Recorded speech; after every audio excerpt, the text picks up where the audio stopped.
Hello friend, welcome to Bajirao Reddy institute. Today analysis के आज के अंक में हम 3 प्रमुख समाचारों पे चर्चा करेंगे, जिसमें से पहला है सुप्रीम कोर्ट द्वारा अवैध ध्वस्तीकरण या जिसे आप बुलडोजर जस्टिस कहते हैं उसको रोकने के लिए व्यापक दिशा निर्देश जारी किए गए हैं। और यह फैसला जो है एक तरह से जो बुलडोजर न्याय की अवधारणा चल रही है या बुलडोजर संस्कृति जो चल रही है उसके ब्लेटेंट प्रयोग पे जो है रोक लगाती है। हालांकि इसमें सुप्रीम कोर्ट ने जो अवैध अतिक्रमण है सरकारी ज़मीन पर या इस तरह की, उस पर किसी भी तरह का रोक नहीं लगाया है, लेकिन जो बाकी ध्वस्तीकरण की प्रक्रिया नगर पालिकाओं द्वारा या अन्य छोटी छोटी चीज़ों को लेकर किया जाता है और ख़ासतौर से वो व्यक्ति जो किसी अपराध में दोषी हैं उनका पूरा किया जाता है, उसको लेकर व्यापक दिशा निर्देश जारी किया है। क्योंकि कोर्ट का कहना है कि ऐसी कार्रवाई रूल्स ऑफ द लॉ, शक्ति के पृथक्करण सिद्धांत और जो है मूल अधिकार के तहत अनुच्छेद 21 के तहत जो आश्रय का अधिकार है उसके असंगत है। तो इसको हम समझेंगे। दूसरा मुद्दा है आरबीआई ने 3 भारतीय बैंकों को पुनः जो है डोमेस्टिक सिस्टमेटिक जो है इम्पॉर्टेंट बैंक के रूप में, या आप कह सकते हो कि घरेलू प्रणालीगत महत्वपूर्ण बैंक के रूप में जो है नामित किया है। ये 2014 से ये प्रारूप शुरू किया गया। 2015 से हर साल आरबीआई जो है ऐसे भारतीय बैंक जो भारतीय अर्थव्यवस्था के लिए बहुत महत्वपूर्ण है, इनके लिए कहा जाता है टू बिग टू फॉल, यानी ये इतने बड़े होते हैं कि ये बर्बाद नहीं हो सकते। अगर इन बर्बाद होगी तो निश्चित रूप से हमारी अर्थव्यवस्था चौपट हो सकती है। तो उसको लेकर 3 बैंकों का दिया है, जिसमें एसबीआई है, आईसीआईसीआई है और एचडीएफसी बैंक है। तो इसको थोड़ा सा समझेंगे। तीसरा है, जैसे कि आज 14 नंबर है, दुनिया भर में जो है विश्व मधुमेह दिवस या वर्ल्ड डायबिटीज़ डे मनाया जा रहा है। इस अवसर पे द हिंदू में एक लेख है, एक एक्सप्लेनेशन है। उसमें ये है कि एक लेसेंट के अध्ययन का हवाला देते हुए बताया गया है कि दुनिया में भारत मधुमेह रोगियों या जो है डायबिटीज़ या अनुपचारित, डायबिटीज़ से ज़्यादा बल्कि अनुपचारित या अनट्रीटेड डायबिटीज़ के रोगियों की राजधानी है। दुनिया भर में जितने वयस्क लोग हैं जिन्हें डायबिटीज़ है उसका 1/4 जो है भारत में रह रहे हैं। तो इसको हम समझने की कोशिश करेंगे कि क्या बात है, इससे क्या समस्याएं जुड़ी हुई है। इससे जुड़े हुए प्रश्न हमारे वेबसाइट पे रहेंगे, वहाँ से आप जाके सॉल्व कर लीजिएगा। आइए देखते हैं। देखिए, ये बुलडोजर जस्टिस के पक्ष और विपक्ष में बहुत सारे लोग हैं। बुलडोजर जस्टिस की अवधारणा जो है 2017 के बाद दिखाई दी, जब यूपी में योगी आदित्यनाथ जी मुख्यमंत्री बनते हैं और उनकी सरकार के द्वारा ऐसे व्यक्ति जो किसी अपराध में, किसी दंगे में पाए जाते हैं, घृणित अपराध में, उन पर जो है कहीं ना कहीं अगर वो अवैध है तो उनके खिलाफ, अगर वो उनका अतिक्रमण किए हैं या अवैध तरीके से है तो वो उसका ध्वस्त किया जाता है। जिसका कुछ लोग इसका पक्ष लेते हैं कि इससे जो है डिटरेंस पावर बढ़ती है, वहीं कुछ लोग इसका विरोध करते हैं कि ये जो है लोगों के मौलिक अधिकारों का उल्लंघन है। इसको लेकर कई सारे याचिकाएं, क्योंकि ये फिर कई अन्य राज्यों में भी, भाजपा शासित नहीं गैर भाजपा शासित राज्यों में भी ये चीज़ें आगे बढ़ती गई। इसे बुलडोजर न्याय की या बुलडोजर राजनीति की अवधारणा कही जाने लगी थी। तो उसको लेकर सुप्रीम कोर्ट में याचिका थी। सुप्रीम कोर्ट ने हालांकि उस पर कुछ दिन पहले मार्च में जो है इस पर स्टे लगाया हुआ था कि हमसे बिना पूछे नहीं कर सकते हैं, और उसको लेकर व्यापक दिशा निर्देश जो है कल सुप्रीम कोर्ट के पीठ द्वारा जो है जारी किया गया है। और उसमें कई सारे पहलू कहे गए हैं। जैसे सुप्रीम कोर्ट का कहना है कि अगर किसी दोषी व्यक्ति के घर को यूँ गिरा दिया जाता है क्योंकि वो दोषी है या उसको लग रहा है कि किसी अपराध में लिप्त है बगैर उसको सुने, तो ये कहीं ना कहीं शक्ति पृथक्करण के सिद्धांत और कानून के शासन का उल्लंघन है। क्योंकि किसी को सजा देने का अधिकार कार्यपालिका को नहीं होता है, सजा देने का अधिकार न्यायपालिका को होता है। और उसमें भी उसे अगर वो किसी अवैध तरीके से भी अगर उसने अतिक्रमण किया है तो भी उसके लिए जो कार्रवाई है, जो प्रोसेस है रूल्स ऑफ द लॉ के तहत, ड्यू प्रोसेस, उसके तहत ही कर सकते हैं। क्योंकि आश्रय का अधिकार जो है हमारे संविधान के अनुच्छेद 21 के तहत, मूल अधिकार के तहत, जीवन के अधिकार में आश्रय का अधिकार भी शामिल होता है। और ये निर्दोष लोगों के लिए साथ साथ जो दोषी हैं उनके लिए भी जो है साबित होता है। तो ऐसे में ये मामला, आइए हम देखते हैं कि क्या है, कैसे है, समझने की कोशिश करते हैं। तो देखिए मामला क्या है। तो सुप्रीम कोर्ट ने 13 नवंबर 2024 को इस बात पर जोर दिया कि किसी भी व्यक्ति की संपत्ति को कानून की उचित प्रक्रिया का पालन किए बिना केवल अपराध में उसकी कथित संलिप्तता के आधार पर ध्वस्त करना असंवैधानिक है। न्यायमूर्ति बी.आर. गवई और न्यायमूर्ति के.बी. विश्वनाथन की पीठ ने अपने फैसले में संविधान के अनुच्छेद 142 के तहत जो असाधारण शक्ति मिली हुई है सर्वोच्च न्यायालय को कि वो 142 के तहत विशेष परिस्थितियों में वो दिशा निर्देश या नियम बना सकती है और उसको रूल्स ऑफ द लॉ यानी वो लैंड ऑफ द लॉ यानी जो संसद के बनाए विधान हैं उनके बराबर उनकी शक्ति हो जाती है, उसका प्रयोग करते हुए सार्वजनिक अधिकारियों पर जवाबदेही सुनिश्चित करने के लिए कई सारे दिशा निर्देश दिए हैं। यानी असंवैधानिक भी बताया और उसको लेकर ये दिशा निर्देश दिए। हालांकि इसमें ध्यान रखने की जरूरत है कि सुप्रीम कोर्ट ने जब स्टे लगाया था तब भी और अभी ये भी कहा है कि इसमें सरकारी संपत्तियों पर अतिक्रमण करने वाले लोग, जैसे रेलवे की ज़मीन पे हो, सड़क पे किए हो, फुटपाथ पे किए हो या कुछ और ऐसे पब्लिक प्रॉपर्टी को अतिक्रमण करने वाले लोगों पर ये दिशा निर्देश या ये कानून लागू नहीं होंगे। या कोर्ट ने किसी के ध्वस्तीकरण के लिए दिया है तो वहाँ पे इस दिशा निर्देशों का लाभ जो है जो दोषी है वो नहीं ले सकता है। ठीक है, आइए देखते हैं मामला क्या है, कैसे है। तो देखिए, कानून के शासन एवं प्राकृतिक न्याय का उल्लंघन है। सर्वोच्च न्यायालय की पीठ ने इन याचिकाओं पे जो बहुत सारी याचिकाएं उसको पड़ी हुई थी उनकी याचिकाओं पर सुनवाई करते हुए कहा कि यदि कार्यपालिका मनमाने तरीके से किसी नागरिक के घर को सिर्फ इस आधार पर ध्वस्त कर देती है कि उस पर अपराध का आरोप है तो यह कानून के शासन के सिद्धांतों के विपरीत है। जो आरोप लगाया गया था कि सरकार द्वारा अगर कोई किसी दंगे में दोषी है या कोई अपराध कर दे रहा है तो उसके घर को जो ध्वस्त किया जा रहा है क्योंकि वो दोषी है, ये कानून के शासन के खिलाफ है। कानून का शासन क्या होता है कि हर कोई जो भी हो, जैसे संविधान में यह बात व्यवस्था है कि संविधान बेसिक कानून है और एक संविधानवाद की व्यवस्था जो होती है वो कानून के शासन पे। यहाँ पे कोई भी व्यक्ति कानून के ऊपर नहीं है। यहाँ तक कि सुप्रीम कोर्ट भी निर्देश दे रही है, जो दिशा निर्देश दे रही है वह उसकी एक असाधारण शक्ति है, उसके तहत ये देती है। तो हर व्यक्ति, चाहे कार्यपालिका हो, चाहे विधायिका हो, चाहे न्यायपालिका हो, उसके जो भी नियम कानून बने हैं, नहीं तो सर्वोच्च नियम कानून क्या है, हमारा संविधान है और उसके ऊपर भी संवैधानिक मूल्य संविधानवाद है, उसके अनुरूप ही व्यक्ति को या नेचुरल जस्टिस के अनुरूप ही व्यवस्था को काम करनी होती है। ऐसे में कानून को अपने हाथ में लेने वाले सरकारी अधिकारियों को इस तरह की मनमानी कार्रवाई के लिए जवाबदेह बनाया जाना चाहिए, ये बात भी सुप्रीम कोर्ट कहती है।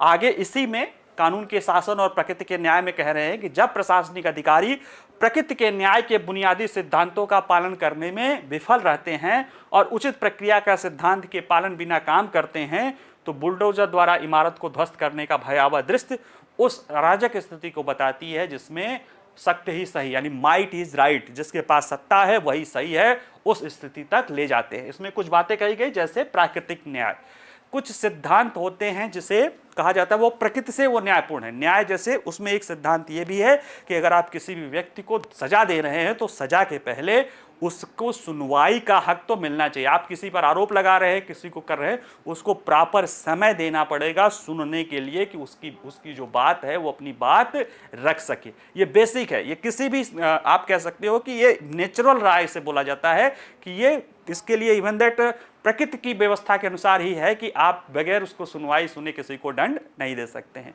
और इसी तरह कह रहा है कि हमारे संविधान में जो कानून के शासन की नींव पर टिका है, इस तरह के अत्याचारी और मनमाने कार्यों के लिए कोई जगह नहीं है। अभी आप याद करिए, कुछ दिन पहले सुप्रीम कोर्ट में एक न्याय की देवी या लेडी जस्टिस जो है उनकी मूर्ति लगी थी, पहले लगी थी, उसमें उनके हाथ में तलवार था दाहिने हाथ में, बाएं हाथ में तराजू था, आंख पे पट्टी बंधी हुई थी। उसको बदलते हुए खुली आंख वाली भारतीय अटायर में एक लेडी जस्टिस या न्याय की देवी की मूर्ति लगी जिनके दाहिने हाथ में संविधान है, बाएं हाथ में तराजू है। यानी कि कानून, अभी जो पहले न्याय किया जाता था, न्याय मतलब तराजू मतलब बराबरी की और आंख पर पट्टी मतलब बिना भेदभाव के न्याय दिया जाता था। अब जो भी ये बात कही जा रही कि न्याय में भेदभाव नहीं होना बल्कि जागरूक होकर न्याय करना है, यानी एक सकारात्मक अवधारणा लाई गई। और जो पहले तलवार मतलब दंड या सत्ता, अब उसके जगह संविधान यानी कि कानून के शासन के तहत हर कोई चलता है, न्यायपालिका तक भी उससे चलती है, और ये हमारे संविधान का क्या है, नींव है। इसी तरह से संवैधानिक लोकाचार और मूल्य प्राधिकरण, जो हमारी संवैधानिकतावाद जिसे कहते हैं, वो भी किसी भी दुरुपयोग की अनुमति नहीं देता है, और इस लैंड का, इस भूमि का, इस देश का कोई भी कोर्ट इसकी अनुमति नहीं दे सकती है। किस चीज की, कानून के शासन के उल्लंघन करने की, और नेचर के जो नेचुरल लॉ है, प्राकृतिक न्याय है, उसका उल्लंघन करने की। साथ ही साथ ये जो सिद्धांत है वो एक और बेसिक प्रिंसिपल को तोड़ देता है, शक्ति के पृथक्करण का सिद्धांत। शक्ति का पृथक्करण सिद्धांत ये कहता है कि विधायिका विधान बनाएगी, कार्यपालिका उसको लागू करेगी, और न्यायपालिका उस पर न्याय सुनाएगी।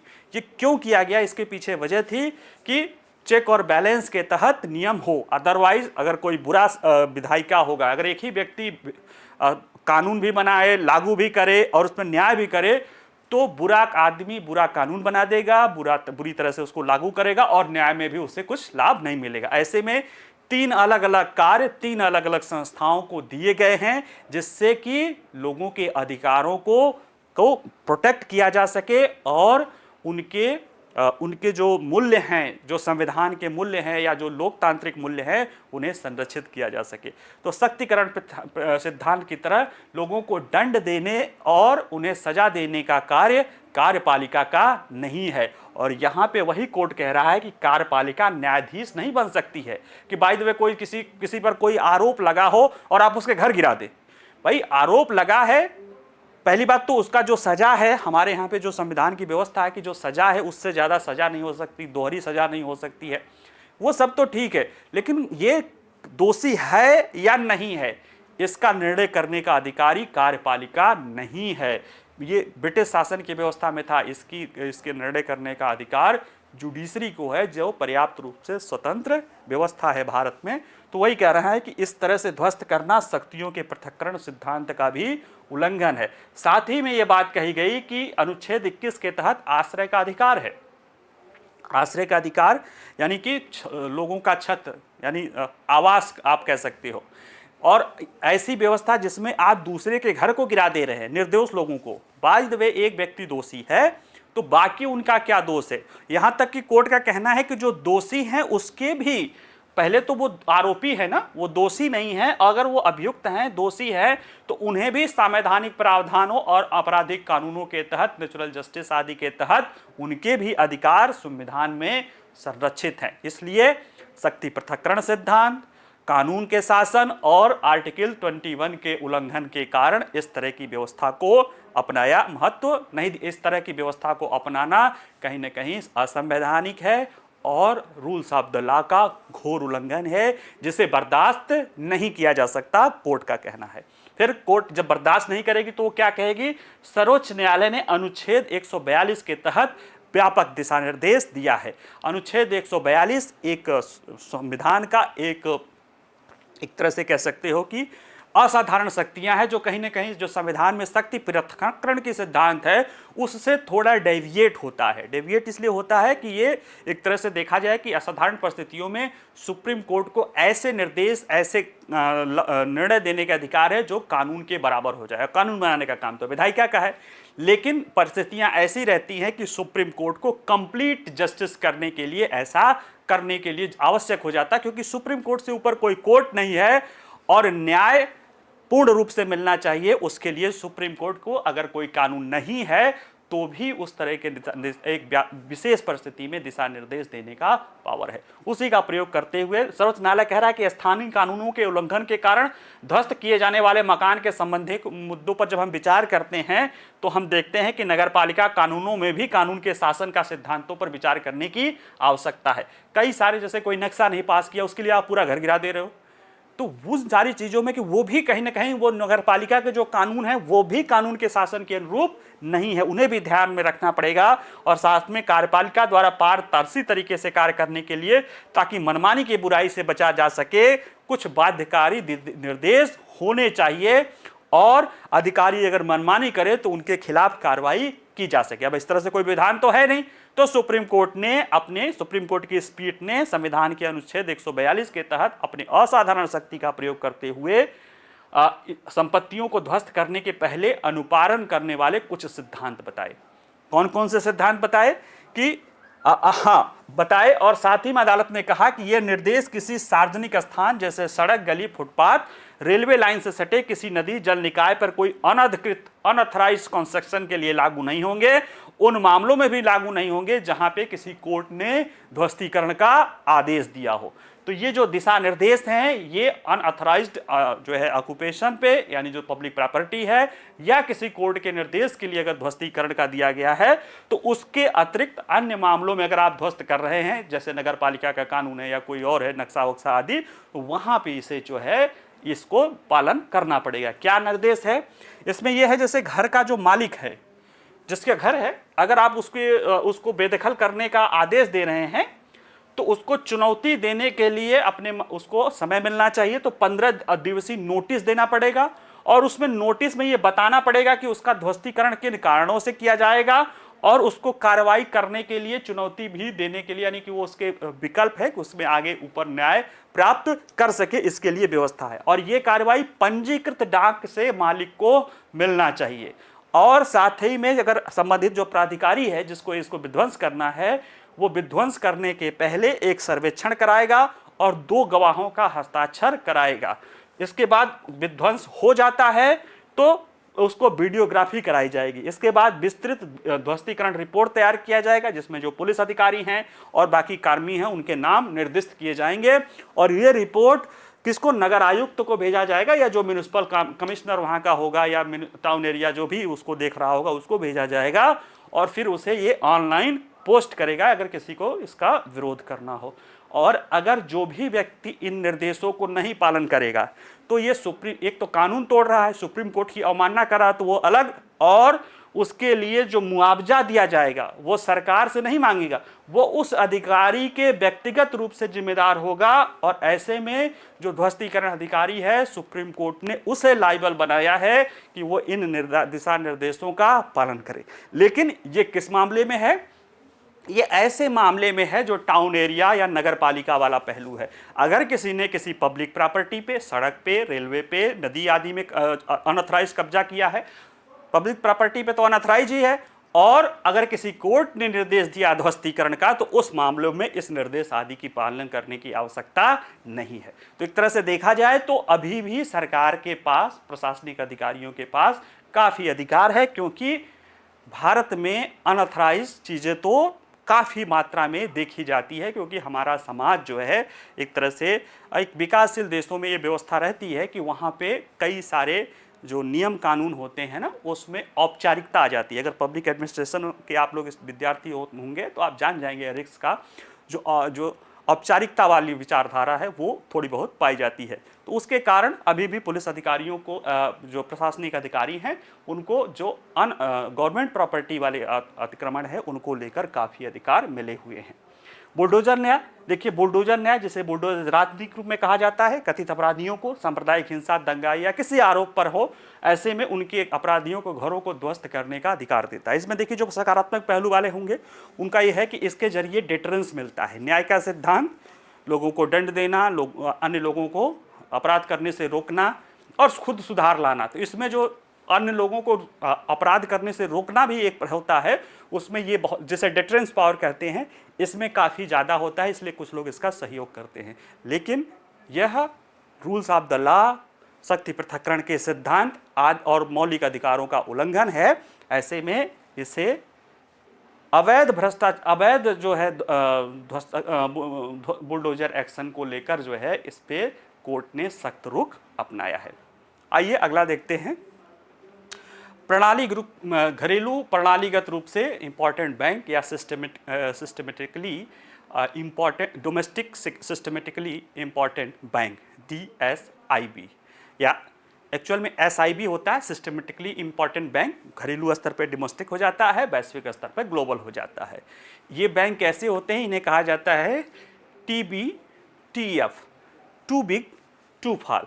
ये इतने बड़े हो गए हैं कि इन्हें गिरने नहीं दिया जा सकता है या इन्हें मतलब अनावश्यक रूप से बर्बाद नहीं होने दिया जा सकता है। अब आवश्यक रूप से क्या मतलब, एक तरह से है कि ये बैंक ऐसे हैं जिन्हें बर्बाद नहीं होने दिया जा सकता, क्योंकि ये बर्बाद होंगे, ये तबाह होंगे तो ये पूरे उस देश की अर्थव्यवस्था या जो ग्लोबल है वो ग्लोबल अर्थव्यवस्था को काफ़ी क्षति पहुंचा सकते हैं। ऐसे में इनको लेकर सरकारों द्वारा कुछ विशेष प्रावधान या इनमें अगर कोई दिक्कत रहती है तो कुछ विशेष प्रावधान किए जाते हैं, जिसका इनको कुछ लाभ भी मिलता है। क्योंकि फिर अब जैसे ये है कि DSIB है, यानी कि जो निवेशक है उनको लग सकता है कि सरकार इस बैंक को गिरने नहीं देगी या इनको बचाने की कोशिश करेगी, जिसके कारण इनके द्वारा कुछ रिस्क आदि भी लिया जा सकता है। उसको देखते हुए RBI एक अलग से इनको लेकर एक रेगुलेशन भी बनाने पर विचार कर रही है। तो इस समय भारत में 3 सिस्टमेटिकली रूप से इंपॉर्टेंट बैंक हैं। एक SBI है, दूसरा ICICI है, तीसरा है HDFC बैंक। और ये व्यवस्था 2014 के एक प्रारूप बनाया गया था, 2015 से इसे लागू कर दिया गया है। आइए अगर हम देखते हैं चर्चा में क्यों है, तो भारतीय रिजर्व बैंक ने 13 नवंबर को भारतीय स्टेट बैंक, HDFC बैंक और ICICI बैंक को घरेलू प्रणालीगत रूप से महत्वपूर्ण बैंक या DSIB के रूप में बरकरार रखा है। इनकी स्थिति 2023 में भी ये उसी तरह से और जिस बैंकिंग संरचना के अंतर्गत थे उसी के अंतर्गत इसमें शामिल है। और प्रणालीगत रूप से महत्वपूर्ण बैंक या सिस्टमेटिकली इंपॉर्टेंट बैंक को ऐसे बैंकों के रूप में माना जाता है जो टू बिग टू फेल हैं, अर्थात वास्तविक अर्थव्यवस्था के लिए आवश्यक बैंकिंग सेवाओं की निर्बाध उपलब्धता के लिए उनका निरंतर संचालन महत्वपूर्ण होता है। देखिए, बैंकिंग सेक्टर मॉडर्न इकोनॉमी में महत्वपूर्ण भूमिका अदा करते हैं। उसमें से भी कुछ बैंक इतने महत्वपूर्ण होते हैं, इतने बड़े होते हैं, इतने सारे लोगों के हित अर्थव्यवस्था और इतने सारे लोगों के हित उसमें जुड़े होते हैं कि उनको बचाए रखना, पूरे ओवरऑल लोगों को बचाए रखने की अपेक्षा जो है, ओवरऑल जो है प्रणाली को बचाए रखने के लिए ज़रूरी होता है। जैसे आपके बहुत सारे संबंध होंगे, बहुत सारे रिश्ते होंगे, कुछ बनते होंगे, कुछ बिगड़ते होंगे, लेकिन कुछ रिश्तों को बिगड़ने पर आपका बहुत ज़्यादा दिक्कत नहीं होती। चलो बिगड़ जाए, दुख तो होता है लेकिन चलो ठीक है, बिगड़ जाए तो बिगड़ जाए, ऐसा नहीं कि आप उनको बिगाड़ते हैं। लेकिन कुछ रिश्ते इतने महत्वपूर्ण होते हैं जो आपके पूरे जीवन को टर्न कर सकते हैं, बर्बाद कर सकते हैं, आबाद कर सकते हैं। और उन रिश्तों को बचाए रखने के लिए आप बहुत महत्वपूर्ण, आप अगर उनको बचाए रखने के लगता है कि टूटने की बात आती है तो आप बहुत कुछ करते हैं। उसी तरह से अर्थव्यवस्था के लिए भी कई सारे ऐसे बैंक होते हैं जो इतने महत्वपूर्ण होते हैं कि अगर वो बर्बाद हो जाएं तो अर्थव्यवस्था खराब स्थिति में पहुंच सकती है। इसलिए उनको बचाए रखने के लिए जो है पहले ये पहचान कर दी जाती है कि हाँ भाई ये सिस्टमेटिकली रूप से इंपॉर्टेंट बैंक हैं। और ये व्यवस्था जो है भारत में RBI ने 2014 के बाद से इसमें लाया है। आइए अगर हम देखें कि इनमें वर्गीकृत किन किन को किया गया है, तो RBI ने जुलाई 2024 में DSIB से जुड़ी रूपरेखा जो है जारी की थी। और 2015 में RBI हर साल 2015 से DSIB के रूप में वर्गीकृत बैंकों के नामों का खुलासा कर रहा है। 2015 और 2016 में SBI और ICI इसमें जोड़ा गया था। 15 में SBI, यानी 15 में पहले SBI था, फिर उसमें निजी क्षेत्र का ICICI कर दिया गया। और 2017 में SBI और ICICI के साथ जो है HDFC को भी तीसरे बैंक के रूप में डोमेस्टिकली जो है सिस्टमेटिकली इम्पॉर्टेंट बैंक के रूप में या too big to fall bank के रूप में इसमें शामिल कर लिया गया। क्यों किया जाता है या क्यों बनाए गए हैं, तो देखिए, कुछ बैंक अपने आकार, अंतर, न्यायालय गतिविधि, जटिलता, प्रतिस्थापन की कमी और परस्पर जुड़ाव के कारण प्रणालीगत रूप से महत्वपूर्ण होते हैं। इन बैंकों की अव्यवस्थित विफलता बैंकिंग प्रणाली को प्रदान की जाने वाली आवश्यक सेवाओं और बदले में समग्र आर्थिक गतिविधियों को महत्वपूर्ण रूप से नुकसान प्रदान कर सकती है। जैसे 2008 की मंदी के दौरान अमेरिका में कई सारे bank, city bank, Lehman bank जो है फेल होने लगे और उसका प्रभाव पूरी अमेरिकी अर्थव्यवस्था और पूरी दुनिया पर पड़ा। उसके बाद दुनिया ने ये चेतना शुरू कर दिया कि ये बैंकिंग सिस्टम, उसमें से ज़्यादातर निजी बैंक की भी अवधारणा है या उनको बाजारीकरण का काफ़ी खुलापन दिया गया है। उसके बाद उनमें पूंजी आदि की भी व्यवस्था, बेसल नॉर्म 1, 2, 3 चालू किया गया। और साथ ही साथ हर देश के लिए और वैश्विक स्तर के लिए भी कुछ ऐसे बैंकों को चिन्हित किया गया है जो इतने बड़े हैं कि जिनके गिरने से, जिनके बर्बाद होने से जिस देश के लिए है वो इम्पोर्टेंट, वो देश और पूरी दुनिया पर उसके प्रभाव पड़ने की संभावना है। अगर हम देखें तो वास्तविक अर्थव्यवस्था के लिए आवश्यक बैंकिंग सेवाओं की निर्बाध उपलब्धता के लिए प्रणालीगत रूप से महत्वपूर्ण बैंकों का निरंतर संचालन महत्वपूर्ण होता है। ये टू बिग टू फिल होते हैं और इस धारणा संकट के समय बैंकों के लिए सरकारी समर्थन की उम्मीद करती है। ऐसे में जो निवेशक होते हैं और जो फंडिंग होती है इन बैंकों को आसानी से मिल जाता है। लेकिन एक चुनौतियां भी होती हैं कि सरकारी समर्थन की कथित उम्मीद से इन बैंकों के जोखिम उठाने की क्षमता बढ़ जाती है, जिसके कारण ये एक बाजार अनुशासन को कम फेल करते हैं और प्रतिस्पर्धी विकृतियां भी इनके द्वारा पैदा हो सकती हैं। इनको लगता है यार हमको तो सरकार बचाएगी ही, हम तो ज़्यादा से ज़्यादा रिस्क लेंगे तो भी हमें सरकार बचाएगी। ये भी इनके साथ चिंता जुड़ी हुई है और आरबीआई कह रही है इन्हीं विचारों के आधार पर आवश्यक है कि प्रणालीगत रूप से महत्वपूर्ण बैंकों को उनके द्वारा उत्पन्न प्रणालीगत जोखिमों और नैतिक जोखिमों के मुद्दों से निपटने के लिए अतिरिक्त नीतिगत उपायों के अधीन रखा जाना चाहिए। तो ये पूरी इनके लिए व्यवस्था है। अगर देखें कि इनका चयन कैसे किया जाता है तो भारतीय रिजर्व बैंक द्वारा डीएसआईबी या डोमेस्टिक सिस्टमेटिकली इंडिपेंडेंट बैंक के रूप में चयन के लिए दो प्रक्रिया अपनाई जाती है, जिसमें से पहले ऐसे बैंकों की सूची तैयार की जाती है, उनके लिए सैंपल नमूना उनको मूल्यांकन कर लिए अपनाया जाता है। और आरबीआई कहती है कि सभी प्रणालीगत बैंक यानी सभी बैंकों को इसमें लेने की ज़रूरत नहीं है, क्योंकि जो छोटे बैंक हैं वो अपने आप बाहर हो जाएंगे और आमतौर पे अर्थव्यवस्था जो जीडीपी होती है उसके 2% से कम पूंजी वाले जो बैंक हैं या उनकी जो पेड अप कैपिटल 2% से कम है जीडीपी की, उनको छोड़ दिया जाता है। जो उससे बड़े बैंक हैं उन्हीं को लिया जाता है। उसके बाद जो कुछ नॉर्म है उसके आधार पे उनका अध्ययन शुरू किया जाता है और एक लिमिट के ऊपर जब होते हैं तो उनको उस श्रेणी में रख दिया जाता है। उसमें भी कैटेगरी 1, 2, 3 है। तो ऐसे में बैंकों का चयन प्रणालीगत महत्व की गणना के लिए उनके आकार के विश्लेषण बेसल 3 नाम के आधार पर और सकल घरेलू उत्पाद के प्रतिशत के रूप में किया जाता है। इसी तरह की अवधारणा वैश्विक स्तर पर भी होती है, जिसे वैश्विक प्रणालीगत रूप से महत्वपूर्ण बैंक या GSIB कहा जाता है। वित्तीय स्थिरता बोर्ड फाइनेंशियल स्टेबिलिटी बोर्ड ने बैंकिंग पर्यवेक्षण पर बेसल समिति और राष्ट्रीय प्राधिकरणों के परामर्श से, यानी जो जैसे हमारे यहाँ पे बैंकिंग सेक्टर का क्या है रेगुलेशन, आरबीआई है, तो बेसल नॉर्म्स और जो विभिन्न राज्यों के देशों के अपने अपने केंद्रीय बैंक है या रेगुलेटरी है उनके द्वारा परामर्श से वैश्विक प्रणालीगत रूप से महत्वपूर्ण बैंक की 2023 की सूची की पहचान की है। यह सूची 2022 के अंत से आंकड़ों पर आधारित है और जो जुलाई 2018 में एक सहमत कार्यप्रणाली पर आधारित और 2021 के अंत तक GSIB के मूल्यांकन की पहली श्रेणी जारी की गई थी और उसके बाद वर्तमान में 29 GSIB शामिल हैं जो 2022 की श्रेणी है। अभी हाल अगले महीने फिर से ये इस महीने की श्रेणी इसमें आएगी। इसमें देखा जाए तो JP मॉर्गन चेस है, बैंक ऑफ अमेरिका है, सिटी ग्रुप है, HSBC है, एग्रीकल्चर बैंक ऑफ चाइना है जो बहुत बड़ा बैंक है, बैंक ऑफ चाइना है, बार्कलेज है, आदि कई सारे बैंक ग्लोबल रूप से सिस्टमेटिकली इंडिपेंडेंट बैंक के रूप में इसमें शामिल है। तो ये न्यूज है। अगला हम देखते हैं। अगला है भारत अनुपचारित डायबिटीज की राजधानी है। अनट्रीटेड डायबिटीज के रूप में भारत जो है देखा जा रहा है।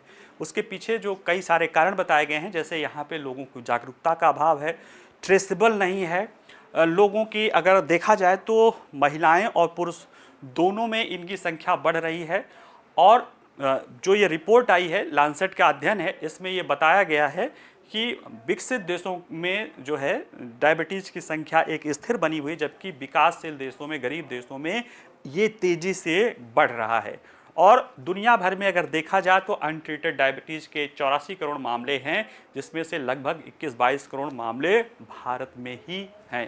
यानी अनउपचारित डायबिटीज़ की बहुत बड़ी संख्या भारत में है। इसको हम देखें तो देखिए, द लेसेंट मेडिकल जर्नल में प्रकाशित एक नया अध्ययन है। इसमें दावा किया गया है कि भारत में अनउपचारित मधुमेह या डायबिटीज से पीड़ित लोगों की संख्या सबसे अधिक है। इसमें कहा गया है कि 2022 में विश्व भर में 82.8 करोड़ वयस्क 18 और उससे अधिक आयु के मधुमेह था। इनमें से 1/4 से अधिक 21.1 करोड़ भारत में रहते हैं। इसके बाद चीन का स्थान है, अमेरिका का उसके बाद है, फिर पाकिस्तान, इंडोनेशिया और ब्राज़ील का स्थान है। तो ऐसे में भारत डायबिटीज की एक तरह से राजधानी है। ये अध्ययन किसने किया है?